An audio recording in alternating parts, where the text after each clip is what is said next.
Hey designer, you're listening to episode 145. In this one, we're talking all about how to stop being so hard on yourself. This is something that I'd say almost every designer I know can benefit from, whether it comes from perfectionistic tendencies popping up day to day, navigating the challenges of managing people and projects, or hitting bumps in the road on your way to a big goal. Self-compassion is a necessary and impactful tool in your CEO toolkit. Today, we'll dive into what self-compassion actually is. I promise it's not letting yourself off the hook, how it helps you get out of your own way, and I'll give you actionable steps you can start taking today to quiet the inner critic. Because let's face it, running this business is hard enough. Welcome to the Interior Design Business CEO, the only show for designers who are ready to confidently run and grow their businesses without the stress and anxiety. If you're ready to develop a bigger vision for your interior design business, free up your time, and streamline your days for productivity and profit, you're in the right place. I'm Desi Cresswell, an award-winning interior designer and certified life and business coach. I help interior designers just like you stop feeling overwhelmed so they can build profitable businesses they love to run. Are you ready to confidently lead your business, clients, and projects? Let's go. Hello, designer. Welcome back to the podcast. Today, I'm really excited about this topic. We're going to be discussing how to stop being so hard on yourself. So many of the designers I work with have a very active, highly engaged member of their team, and it's called the inner critic. While we probably can't fire this part of you, I don't know if we can ever really get rid of the inner critic. We can sure quiet it down, and that is through self-compassion, so that you can really get to work on what matters most and stop ruminating on that mental chatter. And it's going to be a way for you to feel better as you face the challenges of being a CEO. Because if you've been around here at all, you know they're inevitable. And so it's all about how you rise to the occasion and lead yourself through it. Before we really dive into today's episode, I have a quick ask of you. It's my birthday week, and one of the things that I would absolutely be over the moon about is if you would leave a rating and review for the podcast. You can consider it a little way to help me celebrate and connect on this special week. On Spotify, you can only leave the rating. And on Apple Podcasts, you can leave the rating and review. And I love to hear what you enjoy about the show, which episodes you have enjoyed so far, or even just why another designer should listen. So if you feel so inclined to help me celebrate this week, I truly would appreciate it. And thank you to everyone who has already left a rating and review. It truly, truly makes my day when I see a new one of those pop up. Now, for a little context, here's why I wanted to do this episode following last week. And in that last week, it was part of the CEO Summer School series where I shared the truth that scaling is an inside job. You don't have to have listened to that one to get so much out of what I'm sharing today. It's a great companion, though, to what we're going to be discussing. So definitely go back and listen to that one when you have a chance. And know also that you can still sign up for CEO Summer School. We're cruising through it and it's not too late. So you can go to desicresswell.com/resources and click the CEO Summer School series link and get those extra bonus materials sent straight to your inbox. Okay, so last week when I talked about scaling as an inside job, what this means is that you have to grow as a person in order for the business to grow and fulfill its potential. The two are happening together. They both need to occur. There are always new skills to master, new mindsets that you'll want to adopt, and new levels of your tolerance for emotional discomfort and emotional resilience that are really required at every level of your goal-setting process throughout your entire career as a design business owner. When I think about one of the most supportive things you can do for yourself along this journey is to be nice to yourself, to have self-compassion as one of the major tools that you lean on as you support yourself as a designer CEO. Growing your interior design business takes some real grit. Some days you're going to succeed and fail all within a matter of hours. And it's tough stuff that you sign up for when you say, hey, I want to be the leader. I'm going to be an entrepreneur and I'm going to start my own thing. And the internal work too, that side-by-side scaling of the business and yourself, which means turning the mirror on you and honestly assessing what needs to change and who you need to become in order to reach your next level. That takes courage. There are highs and lows. And some days you really feel like you're becoming your future self. And other days, all your brain can focus on is where you're falling short. All of this is normal. So we definitely want to celebrate when it's good. And also know that being super hard on yourself does not make a hard day easier. While that might seem really obvious, I don't see it making a shift sometimes. We know, oh yeah, I should be nice to myself. But then being harsh seems to be the pattern for so many of you. And there's some resistance to giving that up, which I'll talk about later on. Being hard on yourself is just one of the hidden ways you're holding yourself back from reaching your potential. Sometimes it seems like it's the thing that has gotten you where you are. But let me tell you, it's not necessary, and it's actually not the most effective way to get there. Not to mention, it just feels bad. What I want to sell you on today is self-compassion. Self-compassion is how you're going to lead yourself through challenges, setbacks, and difficulties over the long run, both personally and professionally. And if you don't resonate with the term self-compassion, for me, for a long time, it felt too touchy-feely. You could also think of it as self-kindness, just plain being nice to yourself, or anything else that gives you an entry point into this practice and gives you that sense of willingness to test it out. The other thing I'll say is that before I started studying and practicing self-compassion, and this was through Kristen Neff, who's a leading researcher and meditation teacher in the self-compassion domain, that's who I learned from. It felt like this big thing I had to learn how to do, and then this big thing I had to put on my to-do list. Kind of like, oh gosh, I've got to become more self-compassionate. This is like this huge project that I need to tackle, and I'll do it when I have time. So if you're feeling that way too, I want you to know it really doesn't take that much from you. The only effort that's required is to really notice when you could use some self-compassion. So that's that self-awareness and knowing yourself piece that I talked about last week, and then choosing to offer it up. All that a self-compassionate act towards yourself requires is that you express support, warmth, and understanding towards yourself during a difficult time. And another piece of it is that you recognize that you aren't alone in your imperfections and your mistakes. So let me repeat that. All you're doing is expressing support, warmth, and understanding towards yourself and recognizing that there is that shared human experience of difficulties and struggles. The other thing here is that when I used to think that being self-compassionate would take a lot of time for whatever reason, what I know now is that it's actually very efficient. Not that we want to pursue self-compassion just so we can be overly productive and efficient, but what I have found is that kindness towards yourself really helps cut through that mental rumination. And the other piece too is that acknowledging that suffering, challenges, mistakes, however you want to frame that, the fact that that's universal can really help to offset feelings of shame, which is another way we end up spinning and spending a lot of time and energy going inward, but not in a useful way. I want to give you an example of this. Let's say maybe you miss a detail on a client's order. This could very well happen, and it might be an instance where you tend to beat yourself up internally. Maybe the internal dialogue sounds like, I can't get anything right. I'm so disorganized. I can't believe I did this. I think you get the idea. And then you have to go into problem-solving mode from this frantic, worked up place. And you're also probably not going to ask your team member for help or ask a colleague for advice because of that shame piece.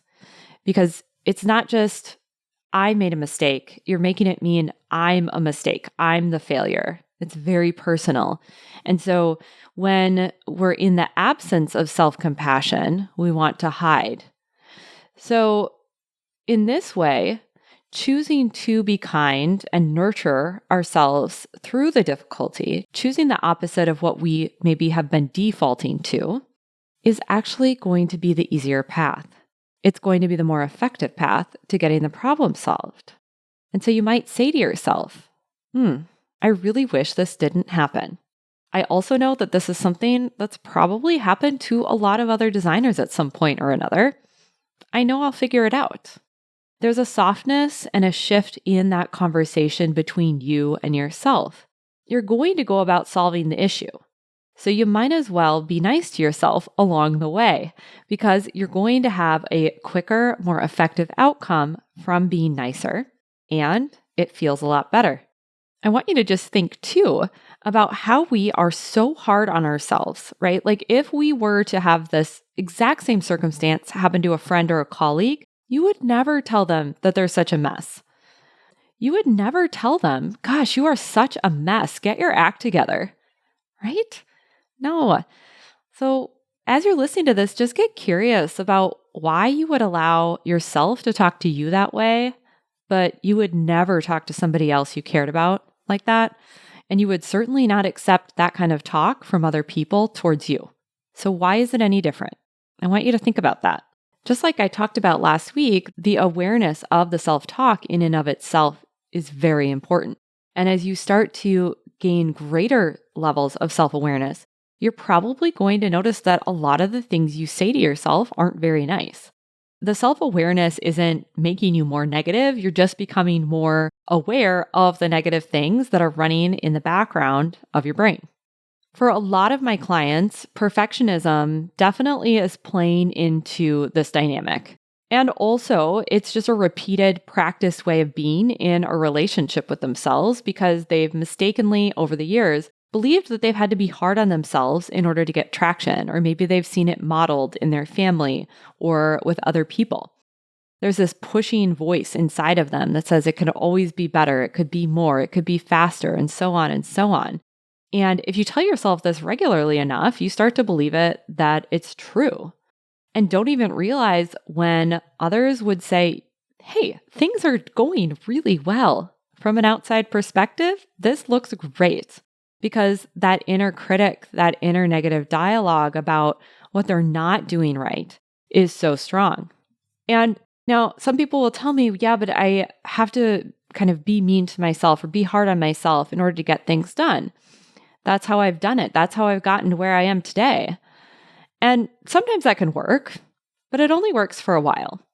As time passes, the way you speak to and disconnect from that part of you that really requires support and nurturing, what happens is you start to be afraid of that critic voice that's inside of you. And then what happens is you start to make choices to avoid the judgment and blame you'll inflict upon yourself if you don't perform in a certain way or do things to this exacting standard. If this is the dynamic that you've set up with you and your own internal voice, then you're not going to be willing to set the bar or your goals higher. And I'm not saying higher from this place of not good enough or you're not doing a good job, but higher because you're feeling called through genuine desire or wanting to grow in a certain way. You're not going to want to set it higher because you're not going to be willing to fail then. Because if you fail, then you're going to potentially face that inner storm of negativity. All of your efforts start to be focused on avoidance of what you don't want instead of focusing on what you do want, which was another thing that we talked about in this series. The contrast to all of this is becoming practiced at encouragement and generosity with yourself. This actually sets you up to get moving with more confidence and greater levels of belief in your capabilities and your capacity and who you can become. You can choose as you listen to this to really start to focus which way that internal dialogue is going to go. Is it going to lead you towards trying to hide from your harsh inner critic? Or is it going to be compassionate and nurturing and supportive and move you towards the vision you have for yourself and your business? The critical voice that so many of us have developed over the years does believe that it's helping you out. It thinks that it's there to keep you in line and push you harder because that's what you need. But it's not helping you, not nearly as much as you think. And you're going to have to remind yourself of this, that there is a different way to get things done. I alluded to this earlier, but often we're worried about the impact that self-compassion could have on us negatively, right? We're like, yeah, that sounds nice, but I don't know that it's for me because it sounds hard, or because, well, how am I going to get anything done or ever do anything ever again? Right? That's one of the most common myths or pushbacks I hear about self-compassion, is that it's going to undermine your motivation to improve yourself or your circumstances. You think that if you're going to be nice to yourself, then you won't do anything ever again. You'll just sit on the sofa and watch Netflix forever. Or you're going to start letting yourself off the hook and your standards are going to fall and it goes to ruins. But that's not actually true. I've seen it for myself, my clients, and research even suggests that support, encouragement, and constructive reflection are the most effective motivators, not negative feedback. One of the ways I was even thinking about this is like having me as your coach. Maybe you see me as your coach as a podcast listener, or for the clients that I work directly with in my private practice. Having my support and reflection and holding space for their human experience is so helpful. It keeps them moving. Having someone who holds belief in you and your capabilities is going to guide you towards your next step. It's not going to be a hindrance. The other myth that I hear too is that self-compassion is self-indulgent or a reason to throw yourself a pity party. Whereas, again, it's not true. It's the opposite.